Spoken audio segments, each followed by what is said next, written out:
List with Elizabeth show, ready to go live in 3, 2.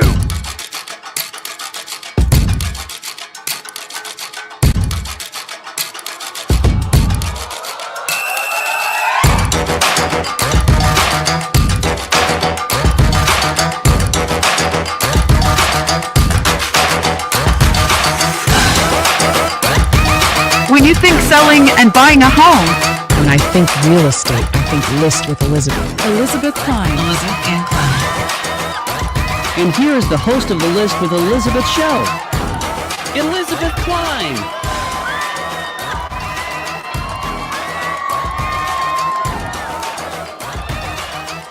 Hello,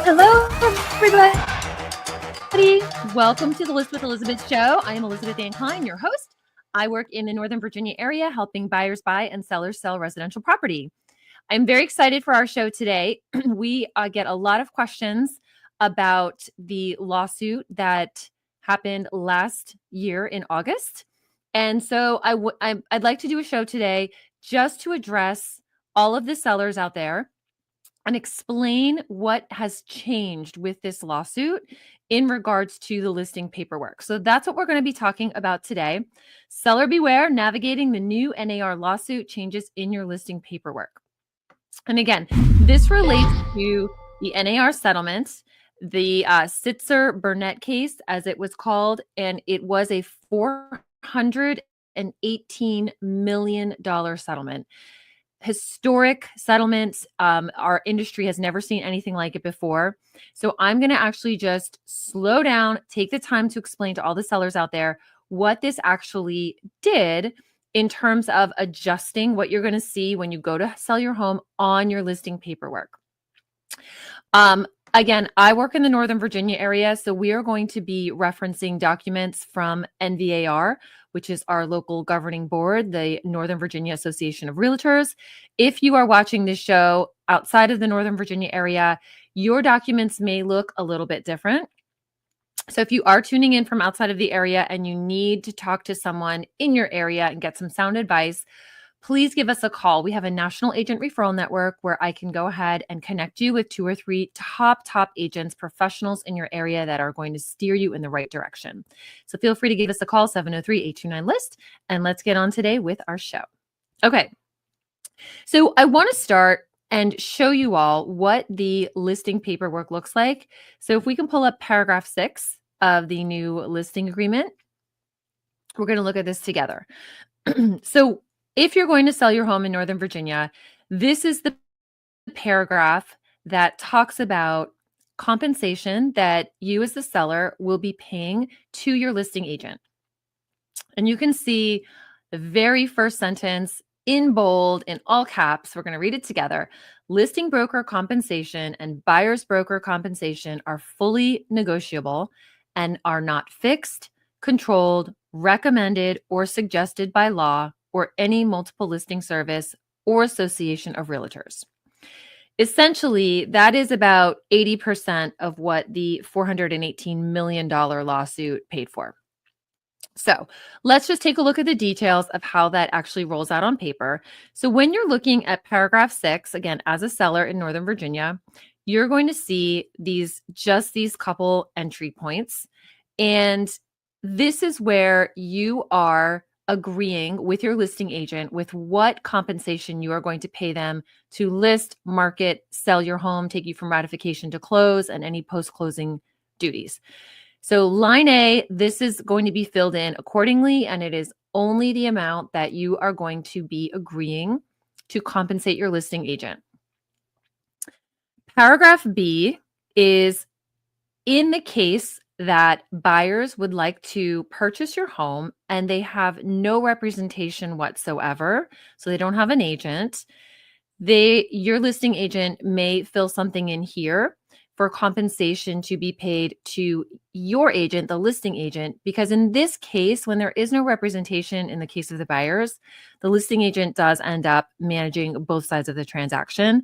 So there is time, effort, and a cost associated with that. That is paragraph B. C, D, and E are not new. They have nothing to do with the lawsuit, but I will cover them really quickly since we're looking at this together. If there is a listing broker service fee, that is usually a flat fee that is charged that will be filled in there. Paragraph D, if your agent's charging you some sort of retainer fee, that will be filled in appropriately. And paragraph E is early termination. So pretty self-explanatory, but again, really the only change, the big change is those 4 sentences at the top in bold, in all caps, just stating that the compensation is negotiable, it is not fixed, which was always the case before the lawsuit. But anyway, $418 million later, now we're clear on that.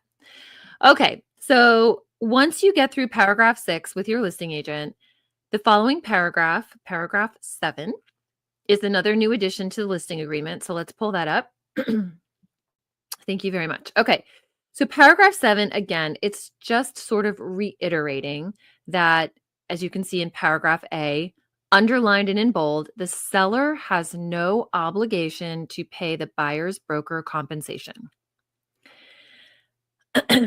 Paragraph B is asking you as the seller, hey, Mr. and Mrs. Seller, in the case that a buyer's agent calls me and asks if you're willing to be open to paying buyer broker compensation, what do you want me to say? Do you authorize me to disclose that? Or do you not authorize me to disclose anything at all? So really, this is a directive to your listing agent as the seller in the case that a phone call comes in. Okay, think of it this way. We list your property, goes out on MLS, feeds out to Zillow, goes to Realtor. The phone starts ringing. Someone calls and says, hey, Elizabeth, my clients are really interested in your property. They were wondering if your sellers are open to providing compensation towards the buyer's agent. I need to refer back to this paragraph to see what I'm allowed to say. I'm either going to say, absolutely, please put it in the offer. We're open to negotiating. Or if the box is checked that says I am not authorized, basically I can't tell them anything. Okay. I can't say I'm authorized to answer that question, which is kind of a turnoff, to be honest. So that's what paragraph B is referring to. If you as the seller would like your listing agent to let others know, hey, we're open, we're fair and honest people, we are open to seeing what you'd like, put it in the offer, then paragraph C becomes important. So let's read paragraph C. Seller's approval of optional buyer's broker compensation. In the event the seller desires that the broker disclose or market, subject to rules and regulations, a specific amount or rate for buyer's broker compensation, then broker must obtain seller's approval in writing in advance of any such disclosure or marketing, any agreement to pay or payment, and must specify the amount or rate disclosed or marketed. So if you as the seller decide, you know what, I really want to use, I'm open to compensating a buyer's agent. This is the way it's been done for 40 plus years. This is the way it's still actually happening. I want to show that I am willing to do that. And I would like to use this almost as an incentive to draw people to my property. So I do want my agent to put out there that I'm willing to pay 3% to a buyer's agent. Let's use that as an example. If that's the case, then there's an addendum that we also need to fill out. So if we can pull up the addendum, I'm going to show what that looks like. And here it is, listing agreement addendum. Okay, so the addendum, again, you can kind of see in the middle in underlined and bolded. Here's the big change. Seller acknowledges and agrees that seller has no obligation to pay the buyer's broker compensation and that buyer's broker compensation is negotiable and will ultimately be determined by a ratified sales contract between the seller and the buyer. I think we got it, right? We got that now. So the addendum goes on to say that if you check box 1, seller is willing to pay the buyer's broker compensation up to the following amount. So there's where you would put in line 1A, 3%, or a flat fee if that's what you expressed to your listing agent. Then you would also mark box 2 that the seller authorizes the broker to disclose and market your willingness to compensate up to the amount set forth above. So in that case, let's say this addendum was filled out and you as the seller said, you know what? If no one else is putting it out there what they're going to pay, I want to do it to make my house, give an incentive for people to show my house. So you might put in there 3% and give your listing agent the ability to disclose the information.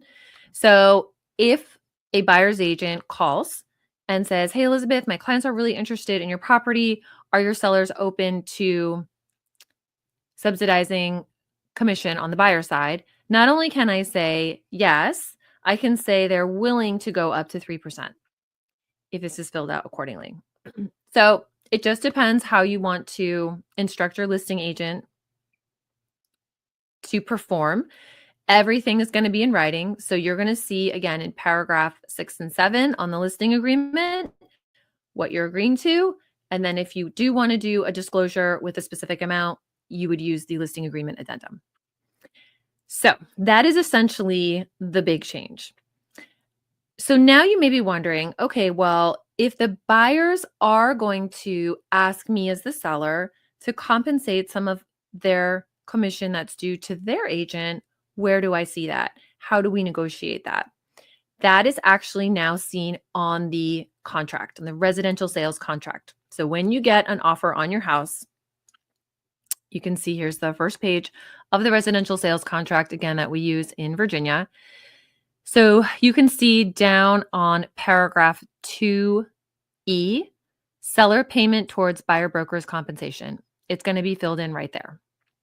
So let's say you get 3 offers on your home and you're going to look at paragraph 2A for the sales price.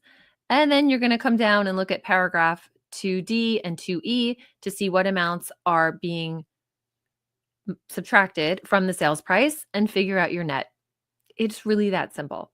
So as you get contracts in, let's say you're a seller and you get a contract in for $500,000. And then you get a second contract in for $550,000 minus 3% to pay the buyer's agent. Obviously, in that case, you are going to do better taking the offer with the commission built in, because at the end of the day, the net is all that matters. And really, that's just that's the change out, is that now the buyer's agent commission is a negotiable term. It's on the sales contract. It's on as part of your offer. So we really can't tell you in advance what that number is going to be because we don't know. What I can tell you is that our company, Samson Properties, has a tremendously large title company, Cardinal Title Group, which is phenomenal. And ever since the lawsuit settlement back in August of 2024, they have been issuing every single week to all of our agents. We're able to see how many contracts have come in, have asked for the sellers to pay buyer's agent commission. And it's a very, very, very high percent. So it's 95% or higher. So I always tell my sellers, it's not something you have to pay. It is something many, many people are still paying 95% or more. And the average that's coming in is usually 2% or higher. So just so my sellers aren't surprised, I just want to lay the foundation that this is typically what we're seeing. Again, but it is negotiable. So that is what the NAR lawsuit changeover was about. Hopefully that answers your questions, sellers, about what to expect in the listing paperwork, how the NAR settlement has modified the paperwork, and what to expect. Now, the paperwork is changed and modified slightly approximately every 6 months. So usually in January and July, we see new forms coming out. But again, a majority of the change has already been established. So come this year in January, when the forms got modified again, those paragraphs actually were not changed. So I'm pretty certain that the NAR lawsuit, the way the documents are written, at least in Northern Virginia, this is what we're going to continue to see moving forward, barring any other major changes or settlements to come. So if you're looking to sell your home in Northern Virginia, you have questions on this, you'd like to meet, please please give me a call, 703-829-LIST. If you're out of the area, again, feel free to call. I will connect you with a specialist in your area. And that is it for today's show. Thanks so much for tuning in. I'm Elizabeth Ann Klein. If you like the show, please subscribe. It helps others to find it. And if you have a show topic you'd like to be covered, please reach out and let me know. I am signing off for today. Happy 2025. And that is all from Elizabeth Ann Klein with List with Elizabeth. Bye-bye. When you're ready to sell your home, don't be silly and do it alone. You gotta get Elizabeth on the phone or go to listwithelizabeth.com. List with Elizabeth, list with Elizabeth, your friendly neighborhood real estate pro. List with Elizabeth, she'll get you top dollar when your house is sold. So when